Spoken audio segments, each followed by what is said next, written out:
We'll just give it another couple of minutes. There's people still coming in, people still in the waiting room. So as Grant works his way through those.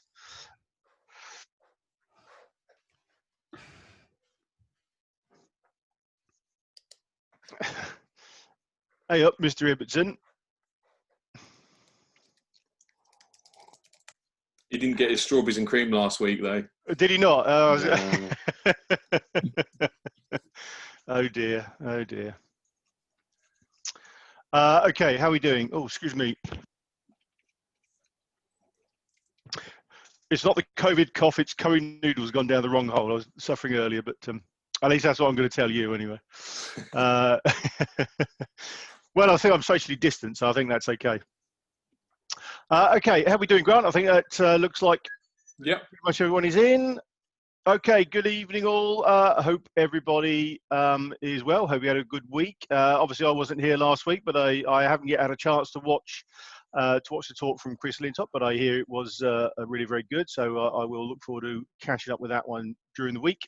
Yeah, just on Chris Lintop. Chris Lintop hasn't been uploaded yet, and when it is, people will need to ask me for access because he's asked us not to publicly share it because of permissions issues, perhaps with some of the images and stuff, and also because he'd just rather it not be public.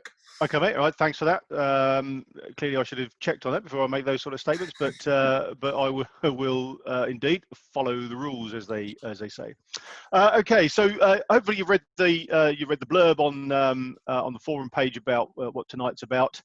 So this is not a full-blown workshop in Pixinsight. It's more about what Pixinsight can do in processing some of the data, and we're delighted to have Dave Wills here from Pixel Skies to do exactly that for us.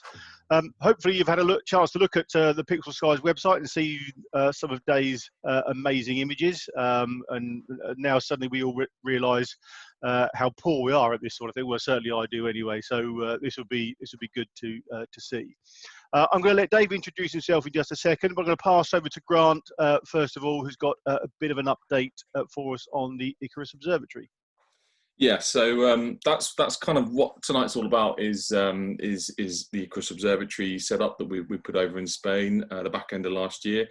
As I gave an update a couple of weeks ago, it's taken us a bit longer to mainly my fault as I put my hand up to kind of get ourselves organised with that. Tonight represents the first chunk of data we're going to be releasing, which is M16 Eagle data. So Dave's going to take us through that. But the idea is we've already got ready some Crescent data, a significant amount of data on that, and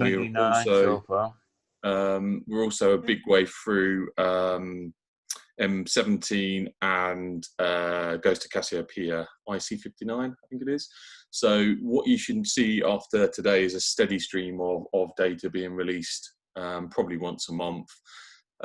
Initially and possibly ongoing, it will be released as stacked calibrated RAWs, ready for you to have a go at processing, and that's mainly to do with bandwidth and space. As you can imagine, making all of the raw data available would eat up a lot of server space and bandwidth, which may cause issues. So yeah, tonight represents the first go at that. Dave runs Pixel Skies, so where the Ikarus Observatory is, where our remote setup is, and there's details of what we've sent over there in the forum, so I won't go into that tonight. But it's really nice to have Dave here to talk us through the data. And as Daz says, it's worth just saying it's not meant to be a Pixinsight workshop all the way through Pixinsight. We will have other sessions on Pixinsight in the future because I know there's a demand there. But tonight is more about Dave showing you his process of the data. And when it's on YouTube, you'll be able to follow along with what Dave's done tonight because you'll have access to the data as well. So that's the idea. And we're going to be running a competition, which I'll announce when the data is made available, probably tomorrow, to see who can basically come up with the prettiest picture for us. So there'll be a prize, and it is literally a beauty competition. We're not going to pretend it's just, a scientific endeavour.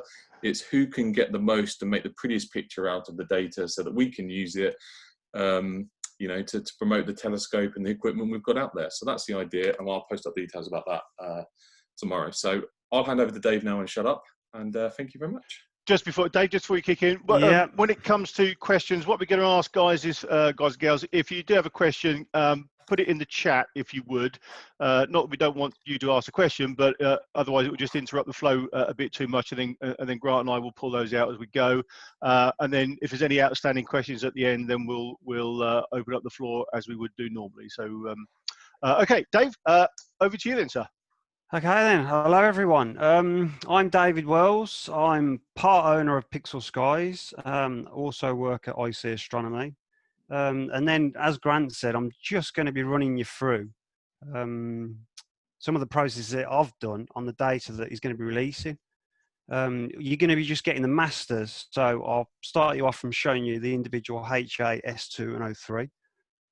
And so I'll share my screen now, so just let us know if it's worked. Can you see it? Can. We can indeed, yeah. Okay then. So the data that you're going to be downloading from, I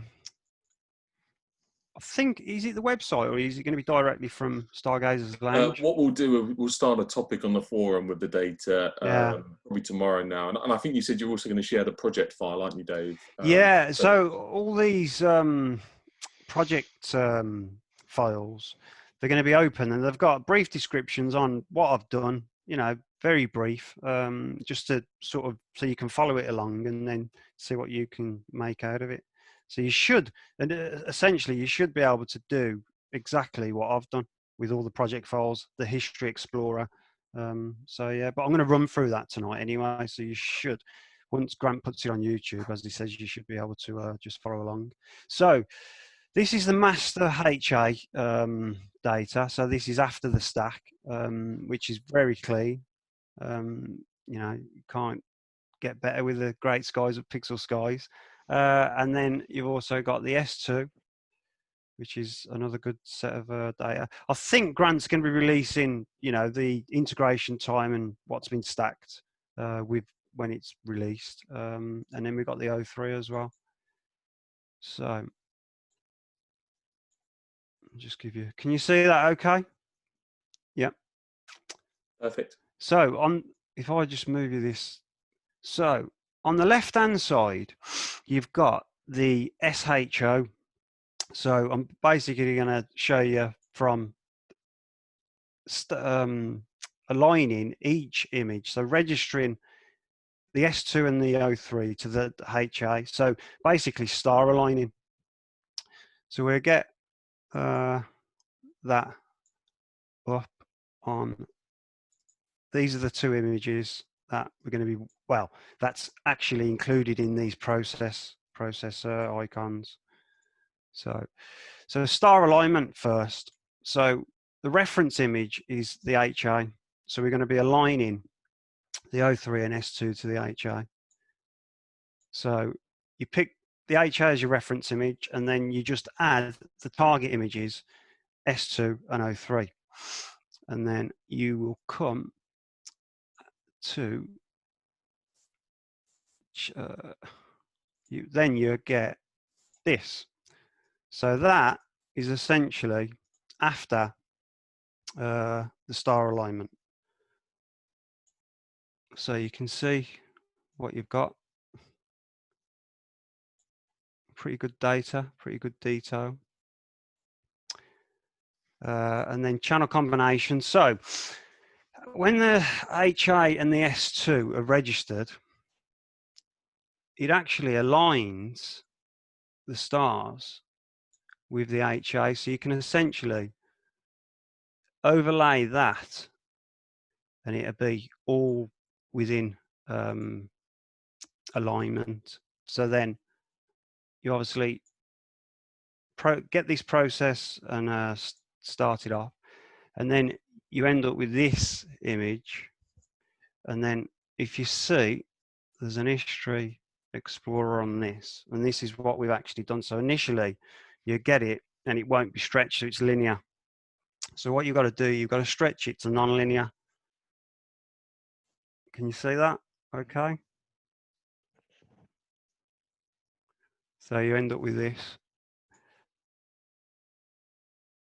And go back onto the History Explorer. So the History Explorer is through Pixinsight, it's a bit like Photoshop with a history. So you can actually go back and forward on the certain processes that you've done within the image. And also, it's a good way to save what work you've done. So you can essentially, do a couple of hours, save the actual process, and come back to it the next day, 2 days after, and start off again. So change the image identity to SHO mask, and then to deal, once you stack and align the HAS2 and 03, you have a problem with magenta stars. It's just something that happens with the Hubble palette. So to deal with this, there's a way that you actually invert the image, and then you run a process called SCNR. So it's to sort of get rid of you sort of turn the magenta into a green by inverting the image. So I'll just show you. So you've actually inverted it. So you see the magenta, well, there was magenta stars. They've actually turned into a green. And now when you run the SCNR on them, you can see they've totally changed.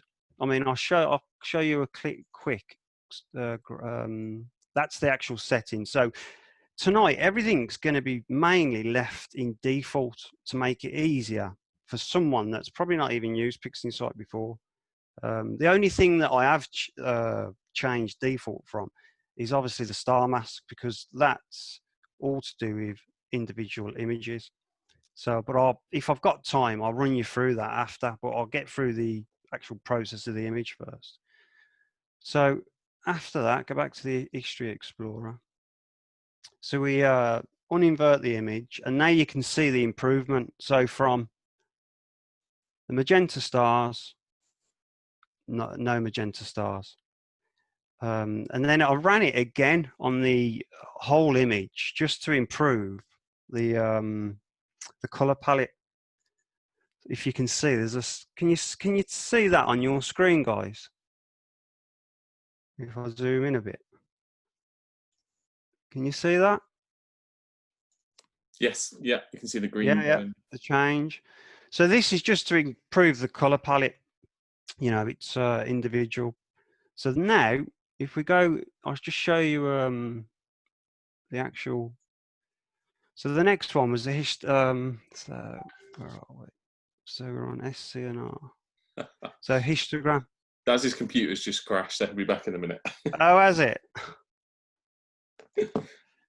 So this process was, now I'm creating a mask so we can work on the image, on certain parts of the image, and protect the parts that we don't want, certain processes to work on, like HDNR multiscale transformation, because what we don't want is to destroy stars. So we just want to work on the nebula. So I created so if I go on to there, so the luminance mask, which will be this one. So if I just give you a quick show. So this is it. So we've actually stretched this, and now we're using this as a mask. So you're only working on the areas that you want it to work on. So let's go back to the History Explorer. The next thing was to adjust the just bring the colors up and see what we're actually working with. So the colors. So there's a bit of a what's the name? This process was used to boost the colors, and then it's got the actual mask that was applied with it. So you've got this as a direction, and you've also got the History Explorer as a direction as well. So it gives you. It's all right. I'm moving the Zoom box around because I haven't got a double screen. So this will show you what process you've actually used, and also the masks that you've used within the process. So you can double click on the process, and it'll bring exactly what you've actually done to this image. So that's another cool feature of Pixinsight. So the next one was HDNR multiscale transformation. So what we do in here we're trying to bring out a bit of detail inside the nebula, but without overdoing it. So we'll run that, and then you can go back and forward. So you can just see that it brings some of the detail out within the nebula, and just tones the brightness down slightly, which, you know, we can sort that out in like later on when adding the luminance, because what we're working with here is just the RGB, well, SHO, but essentially RGB. So then we've run a script. So this script is the dark structure enhancement. So what this would do, it's another way of enhancing the dark structures within the nebula, which these scripts come preloaded in Pixinsight, and there are there's quite a few of them. I mean, you've got to sort of have a play around with them and just, you know, try different ones out. But this is one that I'll use quite a lot, especially on nebulas and even some galaxies. So these come preloaded, and there are scripts online that you can actually download that people have wrote. So they're pretty good, but majority of the information's on the Pixinsight forum.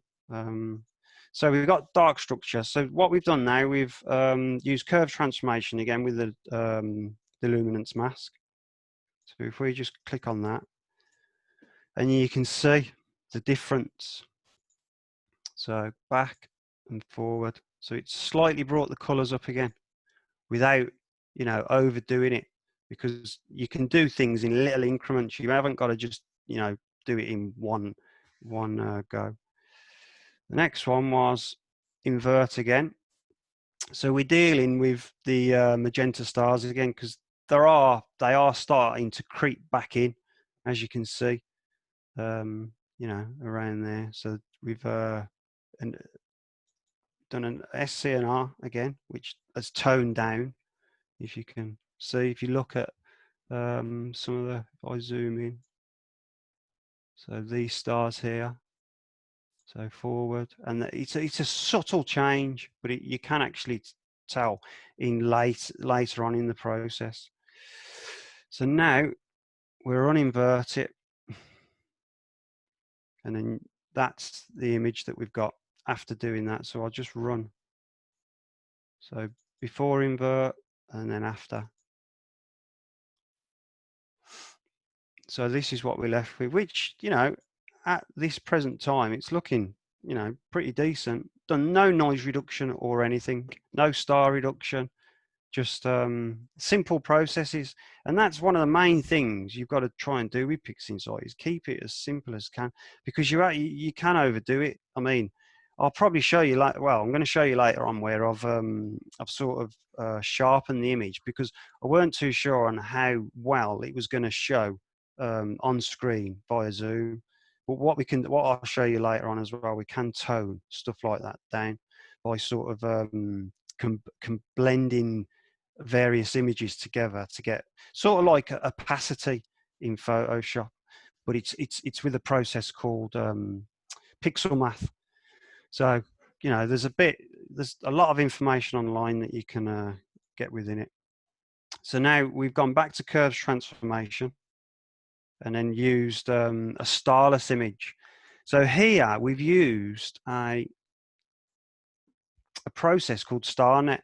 Now you may have heard this, because it was an actual it was a program on its own, and they've actually incorporated it into Pixinsight, and it's a fantastic, not only to make finished pictures starless, but to use it as a mask as well.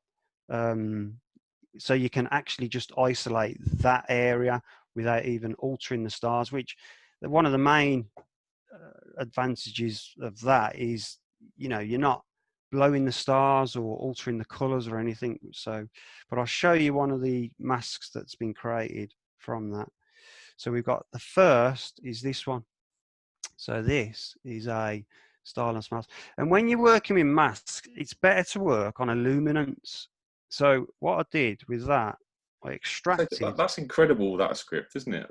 how Yeah, it's how actually like for a free, you know, it's crazy. it's a bit, to be honest, it's a bit of a fiddle to install it and get it working.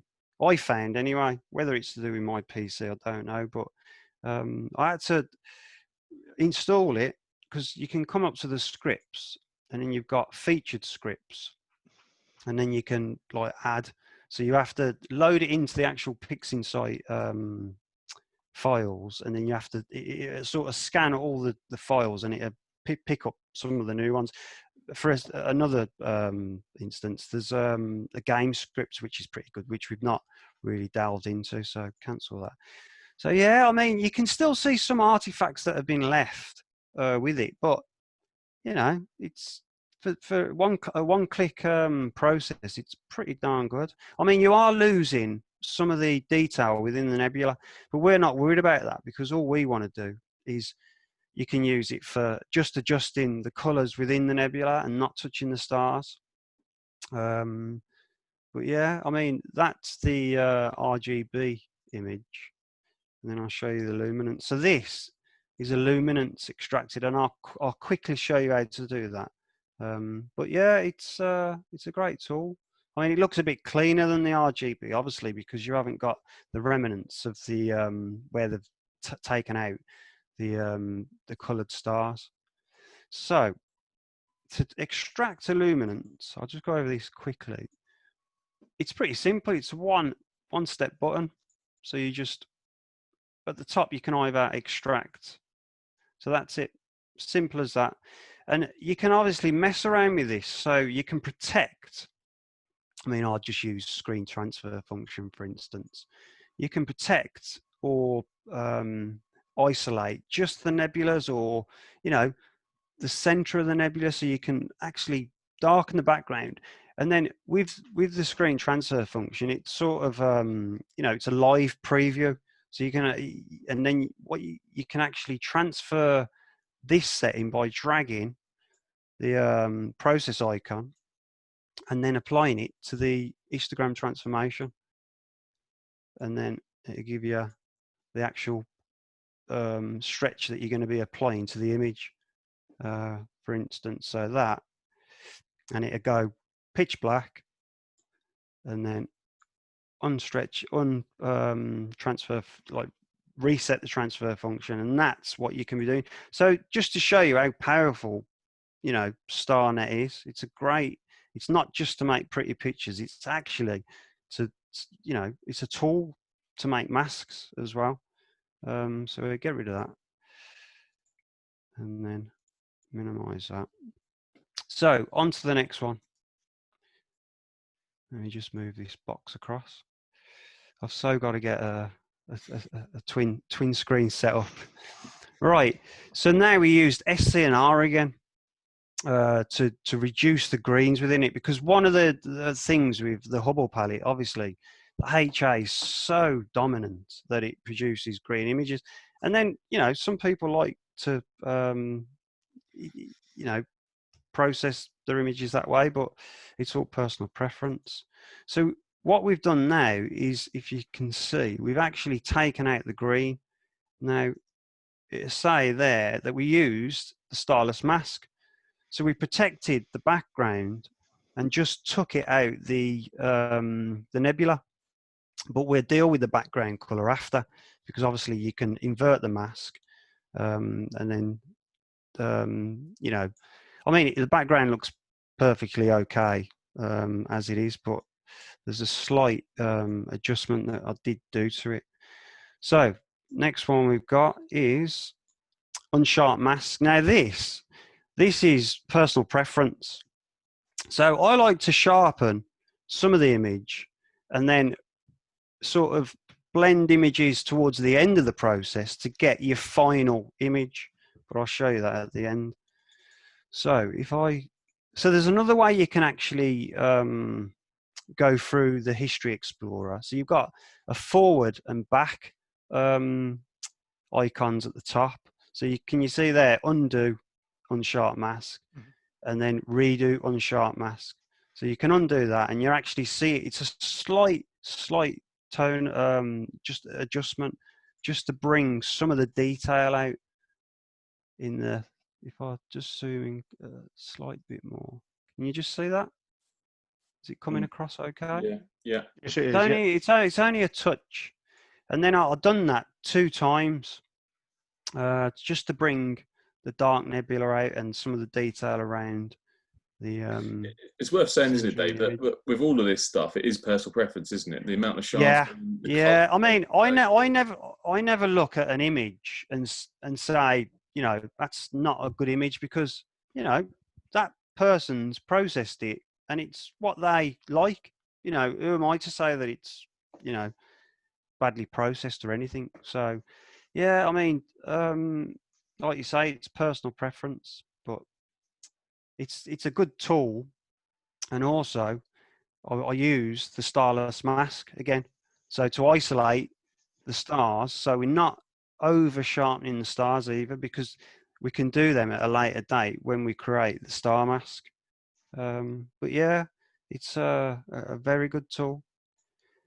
So that was one of the last processes, and I just changed the image identifier. So what I did now is, if I minimize that, I created so we just get rid of that. I created a clone of this image. So just to have a play around with the colors. I mean, this is essentially the same image with a few processes done to it, which again is SCNR. So I'm having to move lots around. So SCNR. So initially, the image that we're working on now is on the right-hand side. So initially, it was the same as on the left, and then we didn't use a mask this time, because we actually wanted to work on the whole of the image. So we used SCNR, and I think it was 100%, yeah, because you've got a percentage as well, so you can, you know, limit it to 50, and sometimes I do limit it to 50 just to have a play around with the severity of the you know, the reduction of the green channel. But yeah, so, and then we used unsharp mask again. So we just worked on the center of the image with the starless mask applied again. Because what I wanted to do is just, this essentially was sort of a test image. So before working on the left-hand side, I thought, you know, the good thing about Pixinsight is that it's easy enough to just duplicate your image. So you just drag and drop the left-hand tab, and this creates another image that you can work on. And also, there's a way to work on specified areas within the nebula. So it's an Alt and N, and then you can create a preview box. And then what you can do with the process is, like, essentially the star mask, instead of working on the whole images. So if your computer's not as fast, which I haven't got a fast computer, you can, it takes, like, you know, a quarter of the time working on that size of an image instead of the whole image. And it gives you a good indication of, you know, what's actually going on. Because if I was to run, just for instance, oh, that's it. Right, if I was to run another SCNR green on this, you'll see it change. But in the original image, there's no change, because you're only, it's not a destructive action that you're doing. So the other good thing about the previews is you've got an undo and redo, similar to the one on the right, but this is non-destructive. So you can sort of redo and undo, and you can zoom in, and you can see the severity of the action that it's created. So we'll get rid of that. So back to the stretched clone image. So we was working on this just to see, just for a test. And then we done an unsharp mask again. Dave, can you show us what settings you're putting in the unsharp mask? I can do, yeah. Just out of curiosity. Yeah. So this one is at 50%. So it's everything's default apart from the amount. But I think I did 250%. So if I get this one off, because again, I like doing things, you know, slowly, not doing 100%. I might have done it 100% as a whole, but you can actually go back and forward and look at, you know, the actual action that you've just done. So if I just go back and forward, so that it's pretty subtle because I've got the starless mask activated again. So, you know, it works. I mean, there is a different way before you even combine your images. You can do a deconvolution on them, but for this sort of workshop, you know, you're talking it's the time that I've got to actually show you what Pixinsight can do, and it's a pretty full-on process, deconvolution, because you've got to make various masks to sort of protect different parts, mainly the stars and the background. It's like a reference mask that you put within deconvolution. So if we get back to this one, and now I just changed the actual name of the what's the name, because I was sort of happy with this, and then I was sort of happy with this one as well. So what I decided to do is just do a test on just blending the images. So similar to Photoshop, you've got a pixel math, and this, you know, it seems complicated at the beginning, but relatively, like, there's a lot of formulas online that you can just download, or, you know, there's obviously books that you can buy on Pixinsight, or you can actually, if you're good at maths and you know formulas, you can actually write them yourself. And within the Pixel Math expression editor, there are various functions that you know, you can pick from a list, but I don't get into that. I just stick to what I sort of know. And again, there's when you've if you sort of do a process, you can save all your processes. So if you use that setting to for various images, you can actually just load each time you start a new image process. You can load the actual processes in process icons, so you can merge them or load them. So you can essentially save the left-hand side, and then use that time after time on different images. So it's a pretty good way of keeping a workflow, you know, instead of starting an image and not thinking, what have I got to do here, what have I got to do here. So yeah, as I'll get back to the image anyway. So we'd finished on both of them, and I thought, yeah, if I can merge them, so sort of like layers in Photoshop. So use pixel math, and what you can do, you can blend the image by 50% by 50%, or you can just, I mean, I tried 30% by 70%, and I ended up with the 50% stretched image, which is here. So it's sort of like the one on the right, but not quite. There's a bit more, you know, it's less of a difference to the, it's got like a 50% of this image and a 50% of that image. So we'll close them.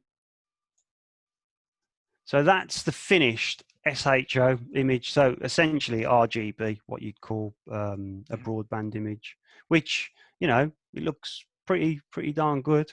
Done nothing with the stars apart from removed the magenta around them. Done a bit of, you know, dark structure enhancement, bit of sharpening. You know, it's pretty darn good. You could do a curve on that to, you know, add a bit of contrast in it. And it's a damn fine image. So what we do now, because we're working with HAS 203, instead of just using the well, you can essentially use HA, you know, on its own as a luminance boost. But what I did, I created superluminance. So this is it. So if I go back to the History Explorer, so it's loading this part in, and then go back to the start. So initially we started with this. So to get this image, what you have to do, you work with the HA, S2 and O3. So you're integrating it into one image, but on the you're not actually rejecting any pixels because it's been stacked and aligned prior. So you're just basically stacking the 3 images on top of each other, and then that's what you end up with, the superluminance, which doesn't look much different to the HA, but if you take a closer look, you have got a bit more detail within the center with the S2 and O3, especially the S2. So that's the superluminance that we're working with now. So this is to, we're going to later on, once we've finished processing this, we're going to combine it into the SHO just to give it a slight boost, and also use it for detail. This is what I'm using this image in. Can I just turn my light on because the sun's gone down and I don't think you can see me very well. No worries, Dave. It's worth remembering Dave's an hour ahead of us.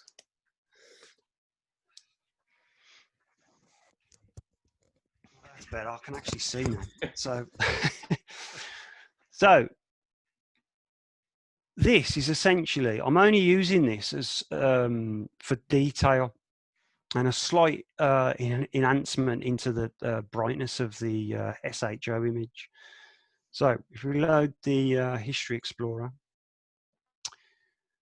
so we used the script again, which was the dark structure enhancement, just to bring a bit of a contrast into the image, if you can see. Mm. And can you see? Oh, I'll zoom in a bit. I mean, that's quite clear. It makes a big difference. Yeah, you know, it's a really good tool. Really good tool it is. And then we did a HDNR multi-scale transformation. So this is just to work on the center again, same as the SHO RGB image, just to bring out the structure within it. So it's sort of like the dark enhancement, but not as severe. So it's really, you can just, it just works on the center of the image. Yeah. Just a quick question, Dave. Yeah. Gordon's asking, when you created that superluminance and stacked the 3 together, were they weighted in any way, or was it just free? You know, they were equal? No, not at all, because you're not doing any registration. So if I go back into the image integration and show you the settings, so pixel rejections, nothing. You know, there's no. If you was doing any weighting or anything like that, you know, Winsorized sigma clipping, but obviously because they've already been stacked for you, all you're doing is combining the 3 images together to they call it a superluminance. Has that answered that one? I think so. Yep. So, all right. So again, we did a second run of HDNR multi-scale transformation with the stylus luminance mask. So all I did again is use StarNet on this image to create a stylus image, which is, if I can move this around. You've got to be so organised, haven't you? It's not. I tell you what I can do. Make it easier. Make it into a full screen. That's better. So the stylus image luminance mask, which is this one. So that is the same run with the StarNet++. And it's actually, there's less artifacts in this one. Whether it's to do with the colour, you know, you're not seeing it, but it's pretty clean. You know, to get that as a stylus, and I've actually done a few processes on this. I've done obviously the histogram transformation. So that's the initial image before the StarNet action process. Does StarNet have settings, or is it just a one-hit wonder? It's more or less a one-hit wonder. There is various other settings, but I've tried them and I can't see a difference between, the outcome. And some of them take longer. I mean, I can show you them. If I just move this, so they're in processes, all processes, and then StarNet. So there's this. I mean, you can create a star mask, but I've tried that and I've not had much luck with it. But I prefer to create my own star mask. So essentially, it's not exactly a wash with settings there, is it? no, you've got that. I mean, I normally leave it on the 128. I don't tend to. If you don't have to mess with the settings, don't, because Just leave it as it is. Yeah, just try default. I mean, if something's not working, like the star mask, which I'll try and show you if I've got time, then that's the only one that I sort of play with. And also the HDR multi-scale transformation. There's a few settings in there where you can play around with. But yeah, that's it. StarNet. It's pretty simple. You can just save the process after. You can rename it to whatever, what's the name. You can put a description in the image, so you actually know what you've done. Essentially you create a stylus image to use on the superluminance, but it's pretty self-explanatory.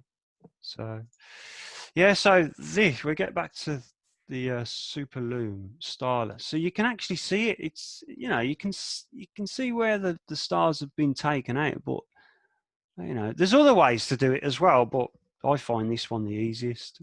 There's no star mask to make and use as sort of a template. It's just easy. You can see. So what I did also, I darkened the background to give protection, obviously more protection to the protect the background and the stars, and to emphasize just the nebula.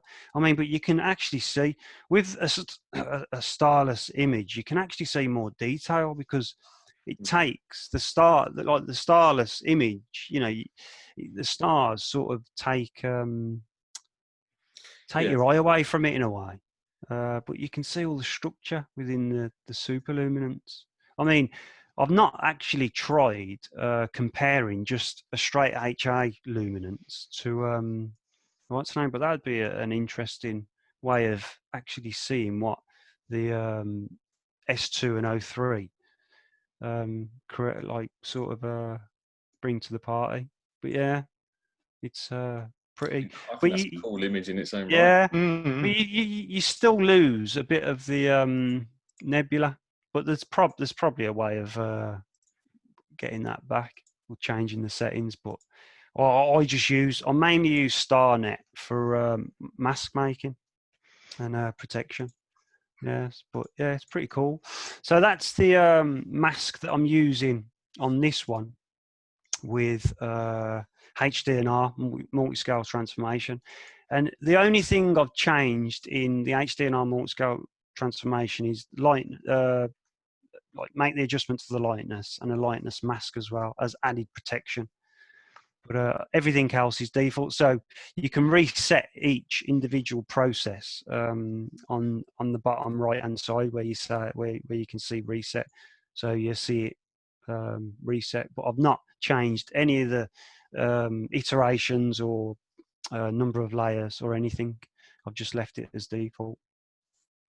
So I use that twice. Yeah, twice. So you can just see from the first one, if I go down to the second one. Yeah, it brings the center out. It's a powerful tool, that, isn't it? Yeah, and then again, I've as I said before, I'm using this luminance for add detail within the SHO image. So I've created. If I just zoom into this, so you can actually see, because what we're doing, we're concentrating on the center, and then I've also got the superluminance mask on it, just so it's protecting the background, so you're not well, to be honest, there was not much noise within it once it was stacked, because the signal to noise within it, it's pretty astounding. You'll see at the end, which I haven't done any noise reduction at all on it. So I've done this at, I think it was 50% again. So I've done it in small increments, just, concentrating on the center, and also the little dark nebula, the filaments that are coming in, just sort of concentrating on that and around this area as well. So I've done that. I think it was 6 times. And that's been driven out by the mask there, Dave, isn't it? That's what's allowing you to focus on those areas. That's right, yeah. So if I go back up to here, and you can actually see the mask. So the white bits, the red bits are being protected, so it's only working on the white bits, and also you can sort of invert the mask, so you can essentially work on the background and the stars. But obviously, in this process, we want to just be concentrating on the center, and also all these dark nebulas are surrounding the center, and also this bit here. So essentially, the mask is applied, but you can actually hide the mask, so you can actually see visually what you're actually doing. So go back to. I think we could do a whole session on masks. Yeah, I mean, to be honest, they're the most important thing in Pixinsight masks. I mean, I've used Photoshop in the, I still use it every now and then, but I mean, like 99%, I use Pixinsight. But masks are so important, and knowing how to configure them. And masks coming from Richard in the chat. Yeah, star masks as well, which if I've got time, we'll get onto them. Not just you, Richard. I think they confuse a lot of people as well. It's mainly the settings. I mean, once you get the grip of the settings, it's essentially like PlusNet, like StarNet. StarNet has changed the game, because you don't have to mess around with combining masks. So originally, before StarNet brought the process to Pixinsight, so you can actually install it, you'd have to take it out of Pixinsight. So you'd have to save it, take it out to Pixinsight, go into StarNet, process it in StarNet, bring it back into Pixinsight. Or there was another way with creating a star mask and creating a luminance mask, and then subtracting the stars from the luminance, which, from this, a one-click button. I mean, it takes some time. You think, when you actually run it, you think that the computer's froze, because sometimes it'll come up with Pixinsight not responding, but it's just whether it's to do with how fast your computer is, I don't know. So you've just got to give it time, let it do its thing, and eventually it will finish the actual process. So the 6 iterations of unsharp mask, I've used the superluminance mask. So that's what we've ended up. Now, this image, to me now, it looks overkill, but I'm not using the luminance for, I'm using it for detail, and not the whole, this is not the finished article. Yeah.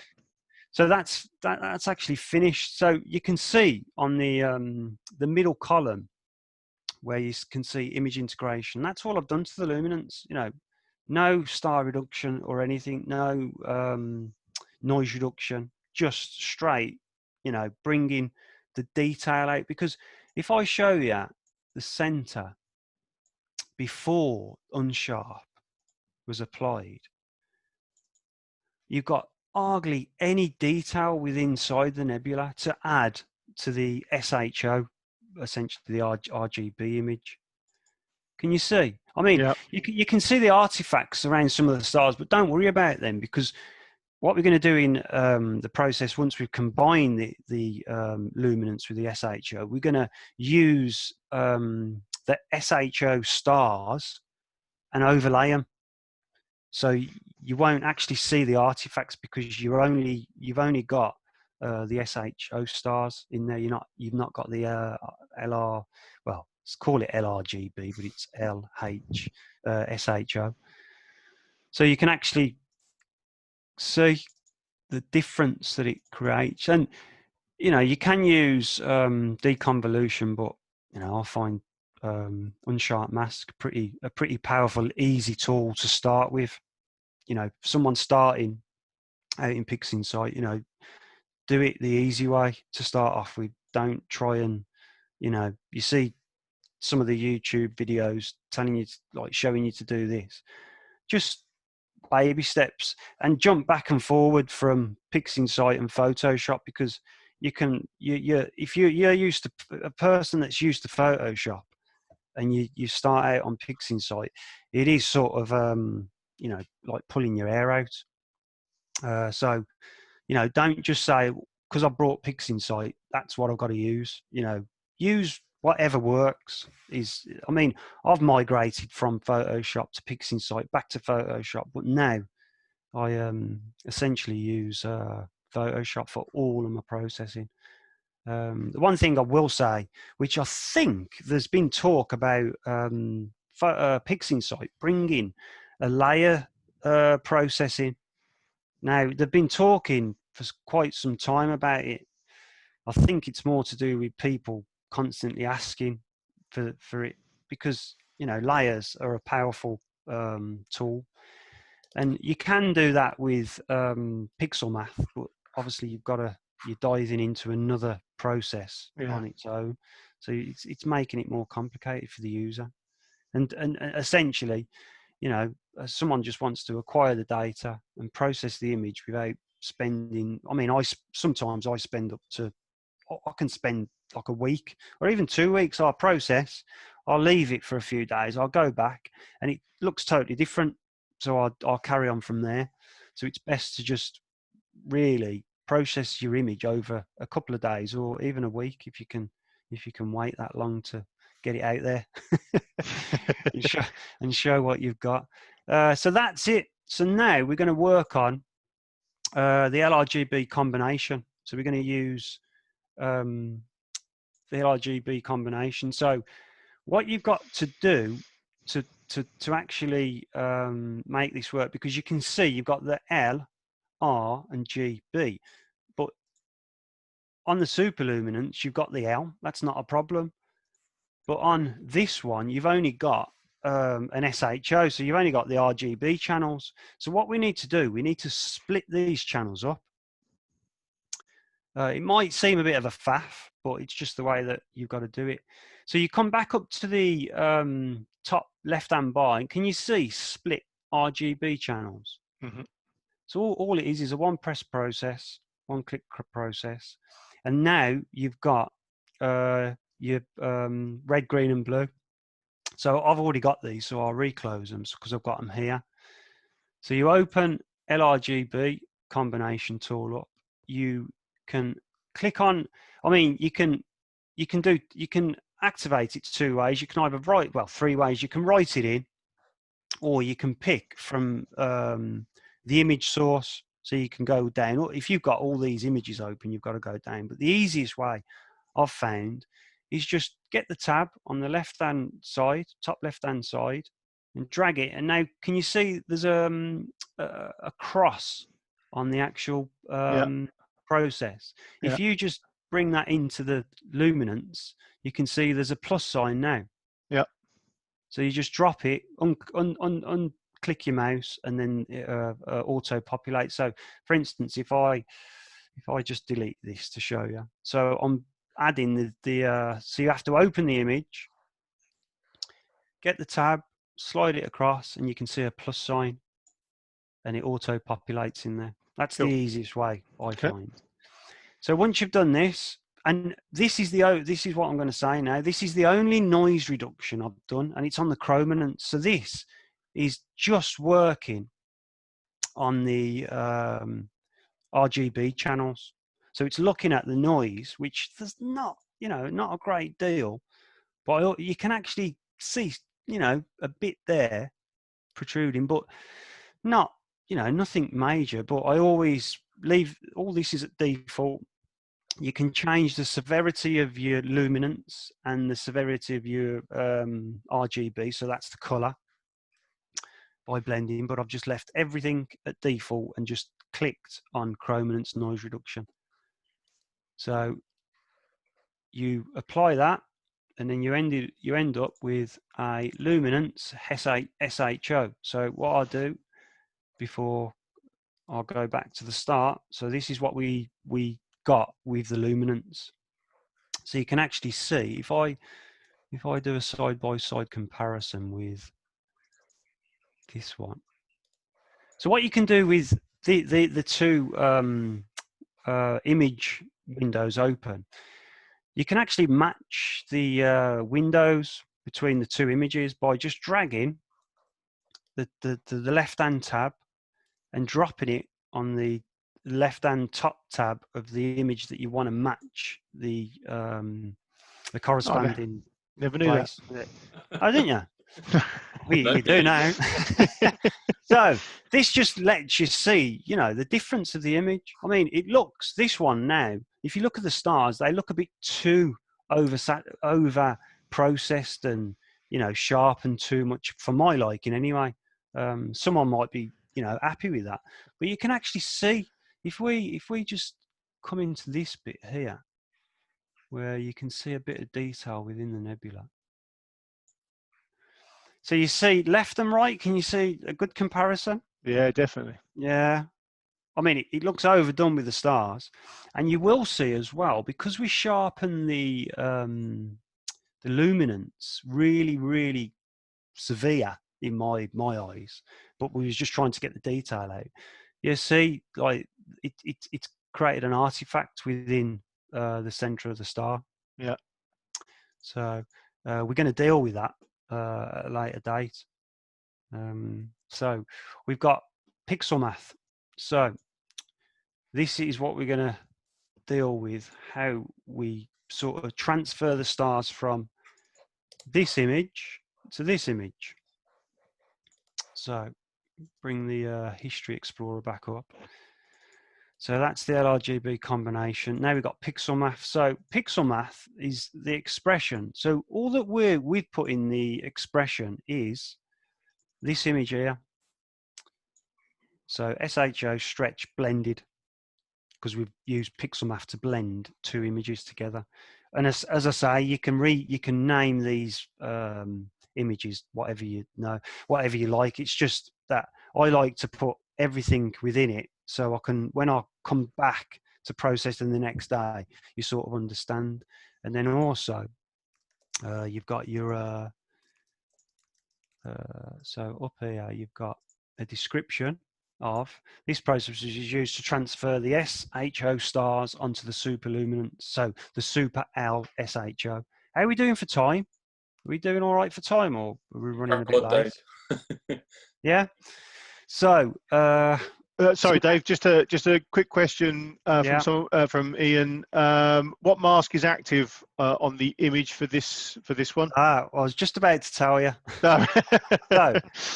So we've got the star mask. So if we've got time, I'll go over the star mask, but they are quite complicated. Well, not complicated. There's a few settings that you need to concentrate on. So in this image now, this is being protected at the moment. Okay. The stars. So if we go to here, History Explorer. So we do a curves transformation. So this is essentially to just bring the colors up in the image. So you're protecting the stars and you're just bringing the colors up in the image.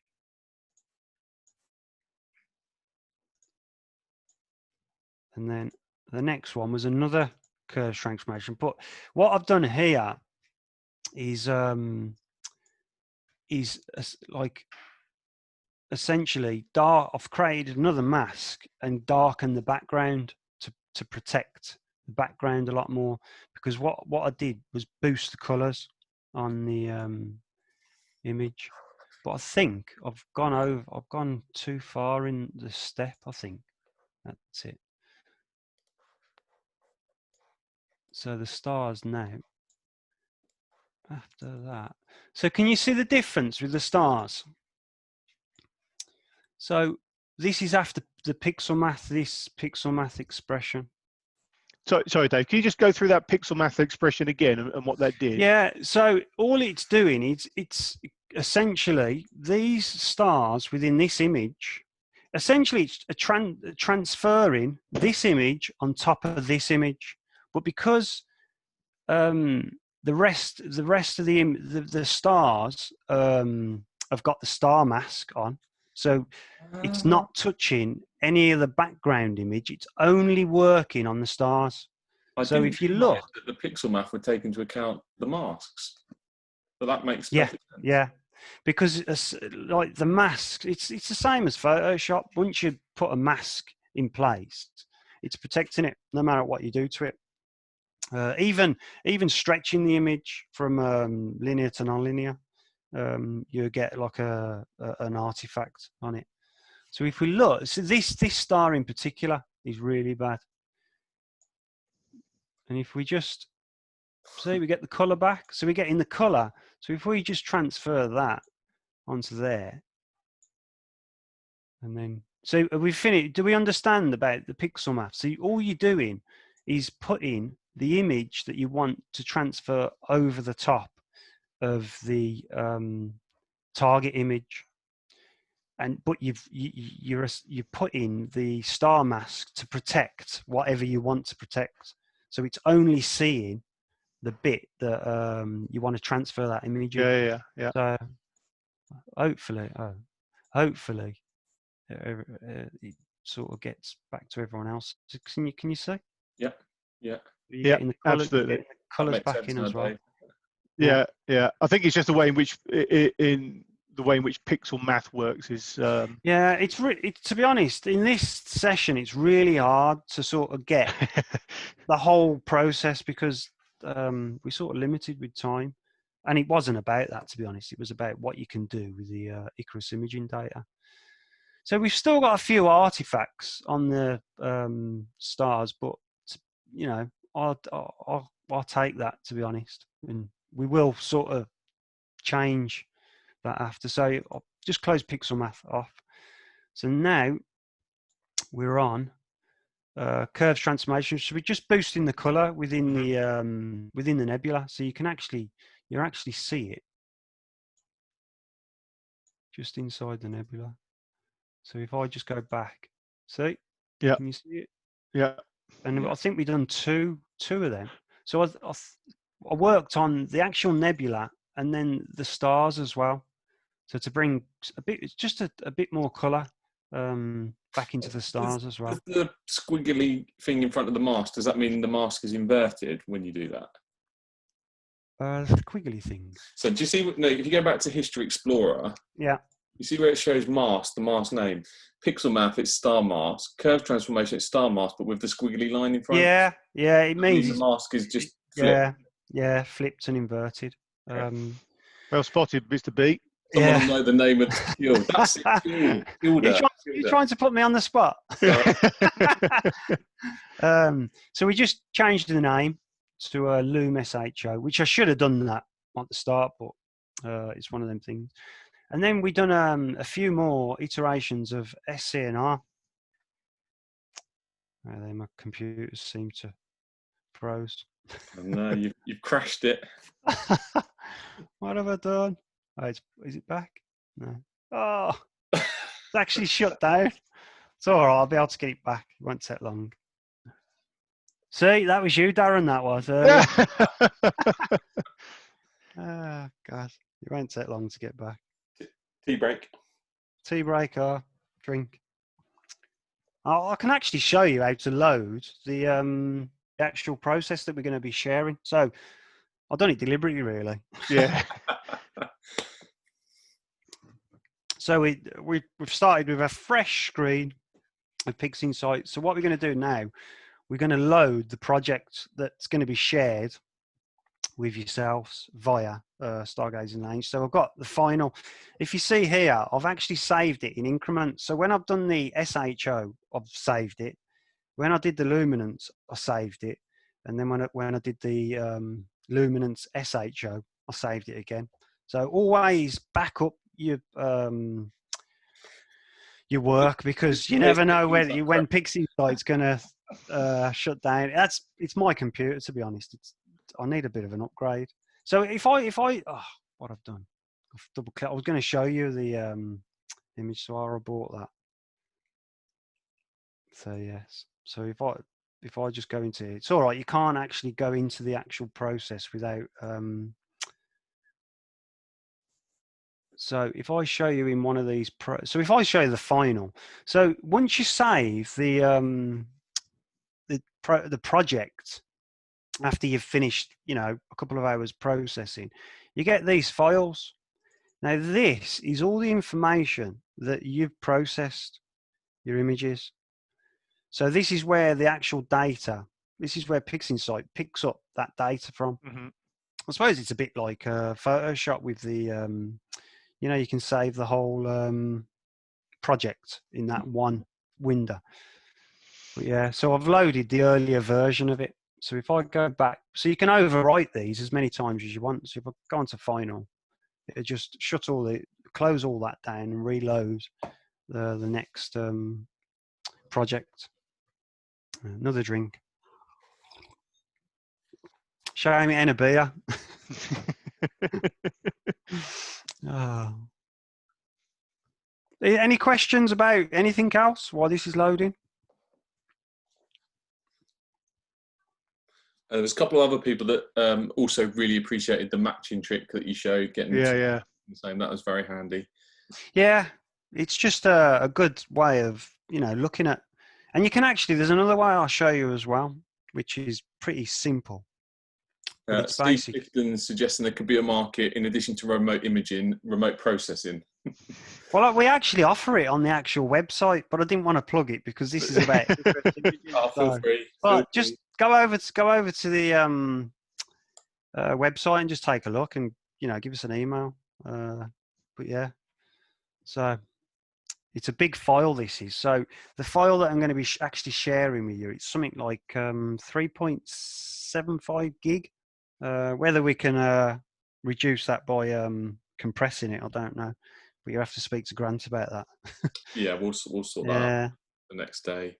Yeah, I think no Pixinsight, there won't be a huge amount of compression you'll be able to do on it anyway. But I know, because you sort of got to be careful, because you may not be able to open it once being messed around with. But we can try. I mean, you can do it yourself, Grant, or I can have a go at it. Yeah, well, what I'll do is I'll make the free raw files, stacked and calibrated files, available separately to people who don't want to download the full project, and then we'll make the project available as well. Now, this is another thing with Pixinsight. I don't know if it's to do with the way the screen's set up, but when you open it, it may not be like as you see on this screen. So I don't know if you want me to do a screenshot of the screen, and then you can share that as well, so people can rearrange the images to where. I mean, they'll have the YouTubes. They'll be able to. Yeah. That's a fair comment. So now where was we? We've got to figure out where we was. So Superloom up there, stretched. So that'll go there. I'm a bit OCD with arranging my things. So that I go. I think you have to be in Pixinsight, don't you? Yeah, I mean, I've been meaning for quite some time now to get another screen set up. But can you make it full screen again, please? Oh yeah. So just come down. You can either full desktop or full screen. Cool. So we was working on the SHO, wasn't we? Was we? I think you just got up to the curves transformation just underneath the pixel map, hadn't you? So yeah, two curves transformations, wasn't it? So if I zoom back in again, Now you can see here that I've got a few processes, previews open. So what you can do, if you just want to work on the whole image, then you can go back and undo, redo. You can just drag the bottom, the left-hand tab down, so your image identifier, and then just drop it, and it becomes a preview. And then you can delete the previews. You can come up to the preview. You can hide previews, so you won't see a green rectangle or of sort on the screen. So then you can show them. Can you see? Yeah. The boxes. So it's just to, basically, when you're looking at the image, you don't take your eye off it. So if we go back to the History Explorer, so that's the first curves transformation. So I'll actually show you this curve that I did. It's a relatively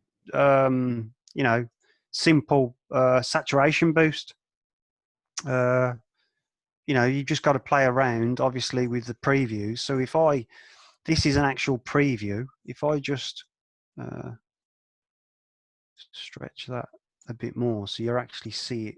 Just while you're doing that, Dave, X6 Gas suggests that obviously there's a lot of image files in that project, Dave, which are obviously going to bloat the size of the project file. So apart from the initial stacks, it might be worth removing all of those as part of the project download.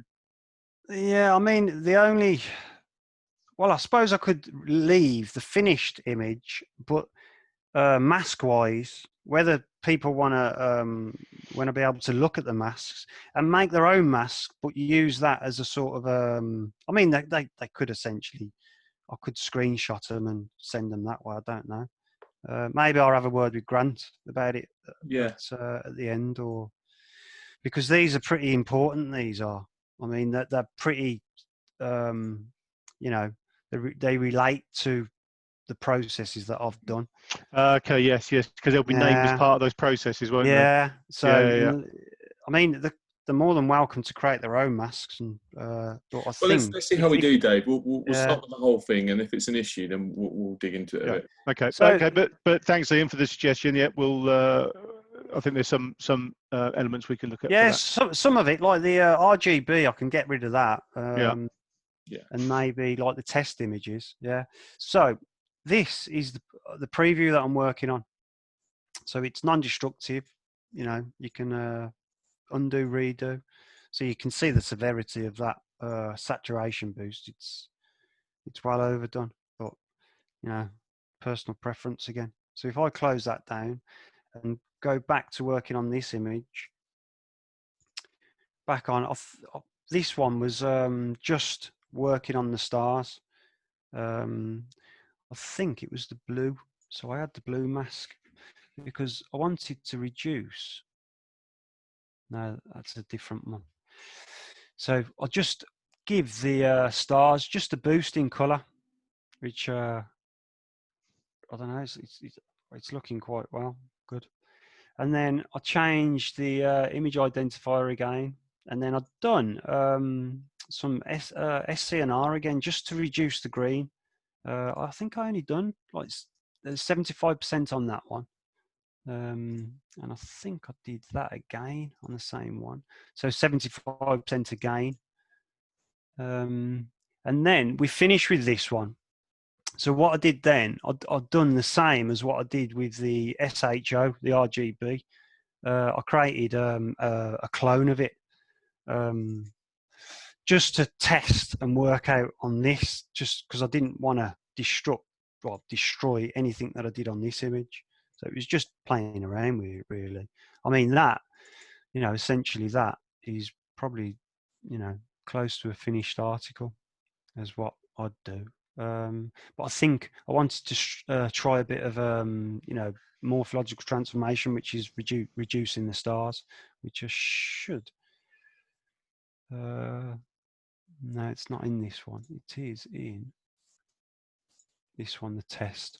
So what I did here, I done the dark structure enhancement script again. This is personal preference again. I've done that twice. So if we go back to the initial state, so you see, do you want me to make that larger so you can Yeah, see it? please. So go back to this. So initially it was that. Okay.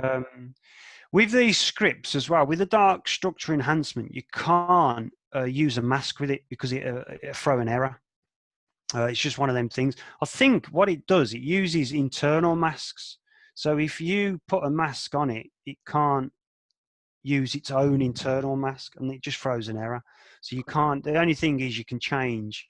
If I bring the script up, oh, I won't do that because it'll run on it. So we go down to utilities and then dark structure. So you can change the, I mean, leave it. I always leave this default. I even leave the amount default. I find that okay, but you can, you know, increase it, reduce it. So you can, you know, personal preference again. So I use that twice. So can you see the difference in that? Yeah. It just brings more definition to the center of the image. And then I used the star mask to slightly. I mean, I'm still umming and ahhing whether it done. You know, I actually needed this because if you look, I think I don't know if it takes. You know, reduces the saturation within the star. I ain't too sure. But again, you know, can you see that the change? Yeah. Yes. It sort of reduces the brightness of it, but it stops it blowing out so much, doesn't it? Yeah, I suppose it takes the eye away from the stars and sort of directs it towards the nebula. And then I've done a saturation boost as well with the star mask applied. So what I did, so if you see, if I show you, so if I do that, see these stars, they've got like a blue halo to them. But I had to play around with this, and originally I reduced them so they were white. But I looked at the whole image and I just didn't think it was. I don't know. I thought it was missing something. Whether it was because I've been looking at it for a period of time and I could see a blue tinge to the star. I don't know. But I used the color saturation tool to actually to just concentrate on the stars with the star mask applied. And then I've done one last iteration of curves transformation, and that was to with the star mask applied, and that was to work on the blue stars again. So I'll just give it sort of a curve, just to, I don't, you know, it was, I thought it just needed a bit of a contrast boost. But yeah, I mean, well, me and Grant had a practice just before we just had a quick look, and I didn't know how well it was going to come across on the screens for people watching. So I sort of overdone the sharpening on it. If you can, well, some people may say I'll never.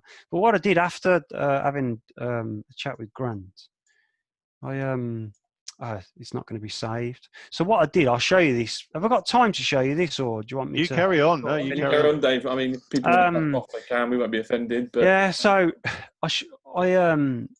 this was sort of essentially the finished image. But what I did, I went back to the blend, and I thought, well, you know, it does look a bit overcooked, and I quite like the, you know, sort of the softness of this. Mm-hmm. So what I did, I used pixel math again. So all I did in this is copy that and then paste that.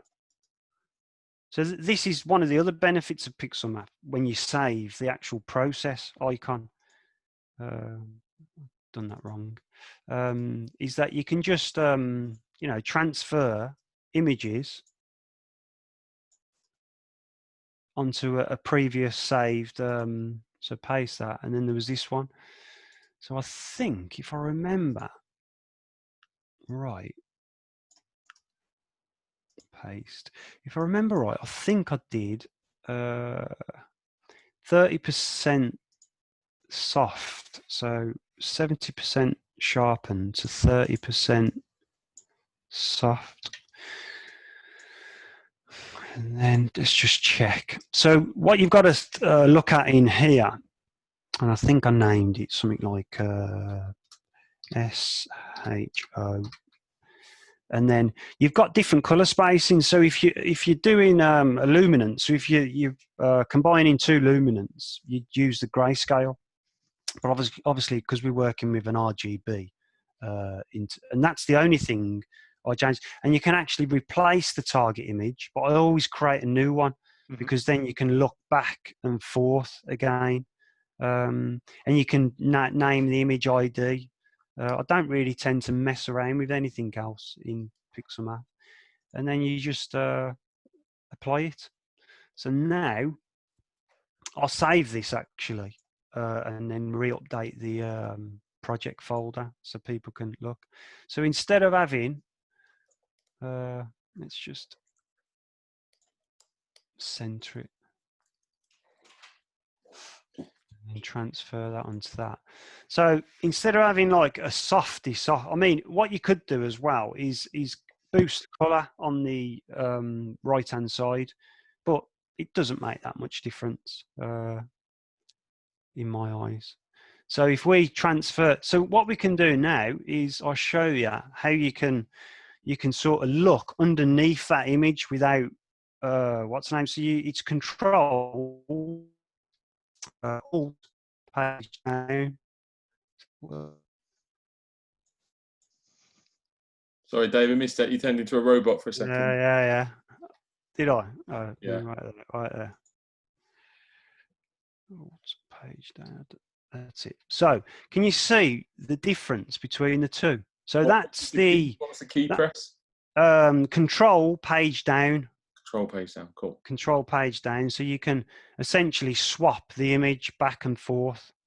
So you can see the difference. Yeah. Yeah, definitely. And then I'll show you as well with the sharpened to the blended image.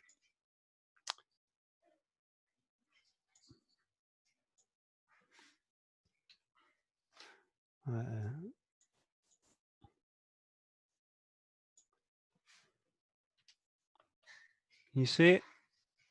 It's only a slight. It's 30% taken away from the sharpening to that, and you can actually see a difference within the stars as well, and in the center. But yeah, like it's personal preference. But I prefer this one. I do this one. I did try 20% and 80%. So 80% of this one, and then 20% of this one. But yeah, I mean, considering if you look at the image, noise-wise, it's really clean. It's really clean. I mean, stacking. We used the weighted batch pre-processing script.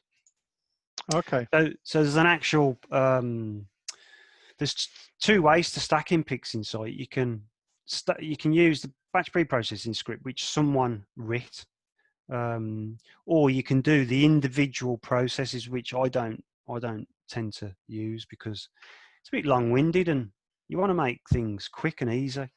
But yeah, that's it essentially. That's it. And I don't suppose we've got time to do Star Master. It's getting late. It's probably worth a talk on its own to do something on Mars and Star Mars. Yeah, masks. Because I think masks, that could turn into a whole. Yeah. But there is in the actual project file. There's a couple of examples, but I've not actually writ a description. So maybe I'll write a description and then people who download it then can have a read of it. But there's two masks that are created two star masks that are created. One, which I didn't, to be honest, I didn't really notice. If you can see in this one, so if I transfer that over, there's a bit of the nebula that's been included in it, which I didn't notice at first. But I noticed that when I was doing I was reducing the blue within the stars, because what it was doing, it was reducing, because that's one of the center of the nebula, so one of the fingers on there. Ah, okay, yeah. So it was actually reducing the color. So I created a new star mask, and that's the one on the right, the new one. So I adjusted the noise threshold, and that's all it was. That's all it was. But yeah, this isn't default. So actually, if you look at this, that's default. So large scale growth structure and small scale growth structure, and then the smoothness as well. So if I re-click that, you see binarize has been ticked. I've reduced the smoothness down to 10, and on this one I increase the large scale, so it sort of grows the mask, even though you can do that with stretching the mask. But I tend to like to do try and get the masks as perfect as I can in the star mask, and then use maybe histogram transformation or curves transformation. Yeah, so that's it. But I can put a description on, but if you want me to include this in, because obviously there's images here and they're extra images, so it cause a bigger file. But whatever people want, cool. Just let me know. Well, I think if you can add some descriptions and include that, then we can always do a reduced one if it's causing issues. I forgot to say as well, in Pixinsight, there's 4 workspaces. So you can essentially transfer, if I wanted to transfer this new image to work, so, you know, the workspace is getting a bit clogged up, I can put that into workspace 3. And you see down here, it's got a green box within the box. It's essentially gone to a new workspace. So you've not actually got rid of it. You've just sent it to a different workspace. Yeah. So that's pretty handy. Yeah. Steve Clifton points out that's a useful tip to examine the quality of the masks that get created. I think that's probably, again, going back to, we could do a whole session on the masks. I think that's certainly where I struggle with, is what does a good mask look like, you know? Yeah, I mean, it is the most important thing, masks in Pixinsight, because some of the processes can be harsh if the the settings are a bit wrong. Default, you got to play with them. Yeah. But all that I've adjusted is obviously the masks, star masks, and I think LRGB combination, where I ticked chrominance, noise reduction, and that's it. That's all I've sort of done. Yeah. The rest of it's just default, and obviously the SCNR, because you change that to the colouring, of the image, so the different colours that you want to work on. But yeah, I hope people have got something out of it and not been bored. It's been super. No, indeed. Steve Clifton said, I need to go and get my Pixinsight workspace as crowded as that. Yeah, absolutely. Mine looks nothing like that. When I perhaps I'm a touch more OCD than I do make use of the workspaces. I have to say, I do move the masks around and that sort of thing, so that so, it's a little less cluttered. But clearly, you're showing us the processes within those project files, as opposed to without going back. Yeah, without going back and forward. It's that's it. So I look forward to seeing some of the the processes that are going to be coming in over the coming weeks. Indeed, I think, and I think that's probably worth asking of people that when we do get because I'm definitely going to be having a go at this. Clearly not in the competition bit, but I I'm was going to say, have a go at the. are you allowed to enter the competition? I don't think that would be appropriate. So, am I? I was going to say, am I allowed? Well, you can all share. You might just get marked down. Yeah. Just put to the bottom. But it'd be interesting to see what people's processes actually look like as much of the finished results as well. So and I think we could all learn from that. Hopefully, they can use a bit of this in it. Or is that called cheating? That'd be the interesting thing because with Pixinsight, there seems to be multiple ways to get to the same answer sometimes. So it'll be interesting to see how other other people do things. I'll be looking as well to see if there's any exactly the same images that have been put into the competition. Damn, he's thought of that. That's a shame. Okay, just a couple of things. Terry McKay says, I find multiple screens useful in Pixinsight. Yeah, absolutely. Dave, come on. It's on my wish list. Yeah, yes. Data looks great. Can't wait to give it a go. No, same here. Steve Richards says, really useful info. Is very keen on blending 2 or more versions of processing as it can produce some remarkable results. And indeed, we've seen some examples of that. Terry, it's M16, the nebula. Sorry, you missed a start, but it's M16. Eagle Nebula, yeah. And David, don't use Pixinsight yet. Will the raw stacks be available? Yes, they will. Yeah, because it's fits. We can supply we'll export them as fits. Yeah. So we'll make them available as fits files, just the raw stacks as well as the Pixinsight project files as well. So indeed, and Steve Clifton says, great talk. So much to go at in Pixinsight. Yes, most definitely. Most definitely. Keep chipping away. That's what I say. Indeed. David, must be gone 10 o'clock for you now. Where are you? Well, I'll just have to. Can't even. Yeah, just past 10. So the roof should be opening in a minute. Oh, jolly good. So get that sequence started, Grant. He's only just starting his. They've actually opened. My wife's just said. I put my phone on mute tonight, so I haven't got the notification. So. So it's actually opened up, ready. Yeah, they're ready for you, Grant. All right, I'm on it. You've got all these people to supply data to now. Yeah, that's right. Get your finger out. Okay, so pressure's on Grant and David then to come up with the fits files and obviously the finished project files for us to have a go at. David, many thanks for your time and your expertise. I think we all got a lot out from that. If nothing else, dragging the identifier from one to the other to get the same field of view, which silly things like that make it a bit easier.